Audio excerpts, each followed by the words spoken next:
Hello दोस्तों, आपके अपने YouTube चैनल एग्जाम फास्ट में स्वागत है। मैं संदीप सर आज आप लोगों को स्थानीय स्वशासन के इतिहास के बारे में बतलाऊंगा, जो कि आप प्रीलिम्स एग्जाम हो, चाहे मेंस एग्जाम हो, चाहे कोई भी वनडे हो, इस पर आप अच्छे से जो है इस कंटेंट के जरिए आप बहुत अच्छा जो है परफॉर्मेंस कर सकते हैं। यहाँ तक कि मेंस एग्जाम, जिनको मेंस राइटिंग करनी है, इसी कंटेंट के जरिए आप अच्छे से मेंस राइटिंग भी कर सकते हैं। स्थानीय स्वशासन की शुरुआत होती है मौर्य काल से।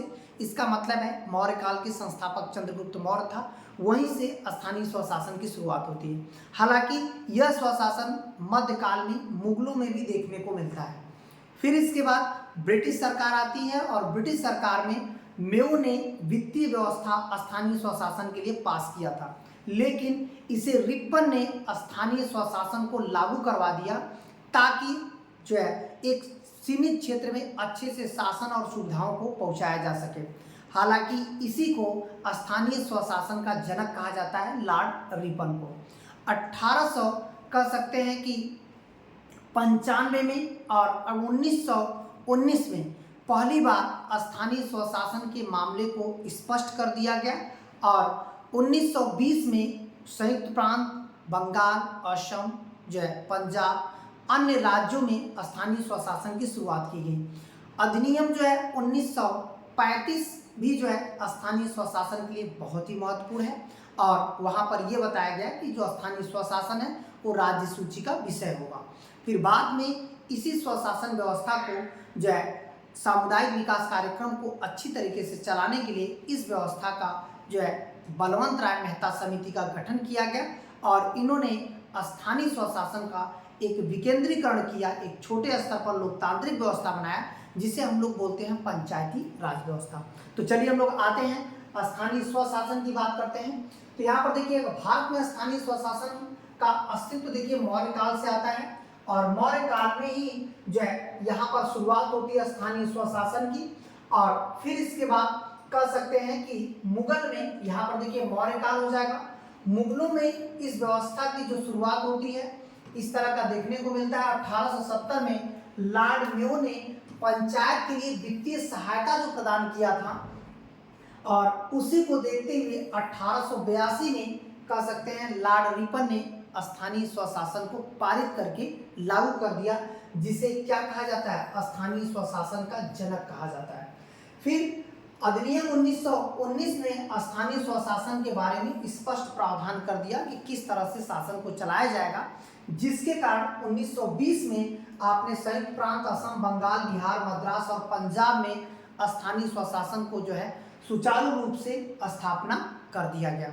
फिर बात करते हैं अधिनियम 1935 के तहत यह स्थानीय स्वशासन को राज्य सूची का विषय बना दिया गया और ऐसे आपका जो है स्थानीय स्वशासन को क्या किया गया था, राज्य सूची का विषय बनाया गया और इस तरह से स्थानीय स्वशासन को अलग अलग स्थानों पर लागू किया गया, जिसमें आप देखेंगे सुप्रसिद्ध गांधीवादी नेता जो है श्रीमान नारायण अग्रवाल ने क्या किया कि स्थानीय स्वशासन की जो है संविधान सभा में पंचायती राज व्यवस्था की सबसे पहले जो है मांग किया था, जिसमें पंचायती राज व्यवस्था का समर्थन किया कि वह नीति निर्देशक तत्व का हिस्सा हो अनुच्छेद 40 के अंतर्गत।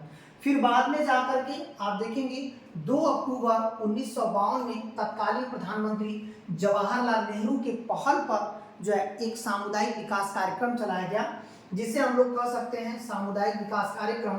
इस कार्यक्रम को राष्ट्रीय स्तर पर सुचारू रूप से चलाने के लिए एक पंचायती राज व्यवस्था की जरूरत थी और इसके लिए एक समिति गठित किया गया 1956 में, जिनका नाम था बलवंत राय मेहता समिति।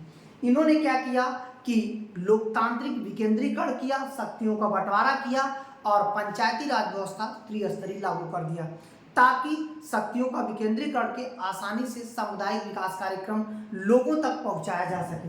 तो ये सबसे पहली बार जो है इस तरह की समिति ने अपनी रिपोर्ट जो है 1958 में दी और 59 में 2 अक्टूबर 1959 को राजस्थान के नागौर के बगदरी गांव, याद रखिएगा कई बार पीसीएस में गांव पूछ दिया है, आईएएस में गांव पूछ दिया है कि किस गांव में जो है पंचायती राज व्यवस्था सबसे पहले लागू हुआ था, किस जिले में लागू हुआ था, किस राज्य में लागू हुआ था। ये आपके वनडे एग्जाम में इस तरह का भी क्वेश्चन पूछे जाते हैं। तो यह व्यवस्था सर्वप्रथम जो है यहाँ पर लागू कर दिया गया। फिर इसके बाद कई समितियां आती हैं, जैसे बलवंत राय मेहता समिति के बारे में हम लोग पढ़ेंगे, और अशोक मेहता है, सिंधवी समिति है, राव समिति है, गाडगिल समिति है। इन समिति को अगले वीडियो में हम लोग विस्तृत चर्चा करेंगे, ताकि आप मेंस भी कभी लिखें तो आप पंचायती राज व्यवस्था पर बहुत बेहतरीन कॉन्सेप्ट लिख सकें। ऐसी वीडियो पाने के लिए जो है हमारे एग्ज़ाम फास्ट यूट्यूब चैनल को जरूर सब्सक्राइब कर लीजिएगा। धन्यवाद।